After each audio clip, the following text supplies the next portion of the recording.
ஸ்டாலின் விரும்பும் வரைதான் தாவேக்கு ஆட்சி நீடிக்கும். ஒரே போடாக போட்ட அதிமுக முன்னாள் அமைச்சர். திமுக ஆதரவோடு வெற்றி பெற்ற எம்எல்ஏக்களின் ஆதரவோடு ஆட்சி அதிகாரத்தில் இருக்கின்ற இந்த ஆட்சி ஸ்டாலின் விரும்புகின்ற வரைதான் பதவியிலேயே இருக்கும். நேற்று கூட திமுக தலைவர் ஸ்டாலின் விரைவில் இந்த ஆட்சிக்கு முற்றுப்புள்ளி வைக்கப்படும் என்று சொல்லியிருக்கிறார். எனவே 6 மாத காலத்திற்கு மேலாக இந்த ஆட்சி நீடிக்காது என அதிமுக முன்னாள் அமைச்சர் அக்ரி கிருஷ்ணமூர்த்தி கூறியுள்ளார். தாவேக தலைவர் விஜய் தலைமையில் ஆட்சி அமைந்துள்ள சூழலில் அமைச்சர் ஆதவ் அர்ஜுனாவின் கருத்துகளுக்கு எதிர்க்கட்சிகள் கடுமையாக எதிர்வினையாற்றி வருகின்றன. இந்த நிலையில் 6 மாதங்களுக்கு மேல் இந்த ஆட்சி நீடிக்காது என அதிமுக முன்னாள் அமைச்சரும் எம்எல்ஏவுமான அக்ரி கிருஷ்ணமூர்த்தி தெரிவித்துள்ளார். அக்ரி கிருஷ்ணமூர்த்தி இன்று செய்தியாளர்களை சந்தித்து பேசுகையில், அமைச்சர் ஆதவ் அர்ஜுனா அடக்கத்தோடு பேச வேண்டும். அனைத்திந்திய அண்ணா திராவிட முன்னேற்ற கழகத்தினுடைய பொதுச் செயலாளர் எடப்பாடியாரை பற்றி பேசுவதற்கு அமைச்சர் ஆதவ் அர்ஜுனாவுக்கு எந்தவிதமான தார்மீக தகுதியும் இல்லை என்பதை இந்த நேரத்திலே சொல்லிக் கொள்கிறேன். தமிழகத்திலே அதிமுகவில் 2,16,00,000 தொண்டர்கள் இருக்கிறார்கள். நடைபெற்று முடிந்துள்ள சட்டமன்ற தேர்தலிலே கூட அண்ணன் எடப்பாடியார் தலைமையிலேயே அமையப்பெற்ற தேசிய ஜனநாயக கூட்டணியின் சார்பில் 1,35,00,000 வாக்குகளை பெற்ற இயக்கம் அதிமுக. அந்த இயக்கத்தினுடைய பொதுச் செயலாளர் எடப்பாடியார்.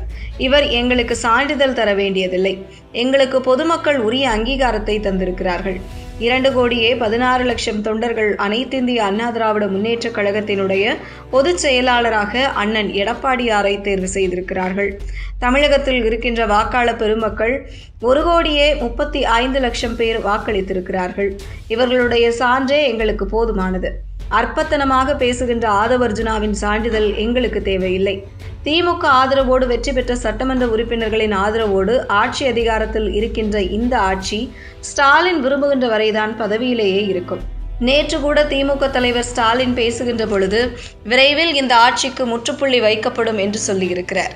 எனவே 6 மாத காலத்திற்கு மேலாக இந்த ஆட்சி நீடிக்காது என்று பொதுமக்கள் சொல்லுகிறார்கள், அதிகாரிகள் சொல்லுகிறார்கள், பத்திரிகை துறையைச் சேர்ந்த நண்பர்கள் சொல்லுகிறார்கள், நடுநிலையாளர்கள் சொல்கிறார்கள், ஊடகவியலாளர்கள் சொல்கிறார்கள். எனவே 6 மாதத்திற்கு மேலாக இந்த ஆட்சி நீடிக்காது என்பதே உண்மை. நேற்றைய தினம் எடப்பாடியிலே நடைபெற்ற நன்றி அறிவிப்பு பொதுக்கூட்டத்திலே பேசுகின்ற பொழுது கூட எங்கள் இயக்கத்தினுடைய பொதுச் செயலாளர் எடப்பாடியார் ஆட்சியாளர்களுக்கு கடுமையான எச்சரிக்கையை விடுத்திருக்கிறார். 6 மாத காலத்திற்குள்ளாக இந்த ஆட்சி தூக்கி எறியப்படும் என்று சொல்லியிருக்கிறார். இதுதான் நிதர்சனமான உண்மை என தெரிவித்துள்ளார். பேப்பரில் மட்டும்தான் பொதுச் செயலாளர் எடப்பாடி, ஒட்டுமொத்த அதிமுக மற்றும் தொண்டர்கள் தாவேக்கவில்தான் இருக்கிறார்கள். நடைபெற்று முடிந்த தேர்தலில் தாவேக்கவின் வெற்றி அதிமுக தொண்டர்களின் வாக்குகள் இல்லாமல் கிடைத்திருக்காது. அந்த மரியாதையும் அன்பும் எங்களுக்கு இருக்கிறது என்று பேசி சர்ச்சையை கிளப்பியிருந்தார் அமைச்சர் ஆதவ் அர்ஜுனா.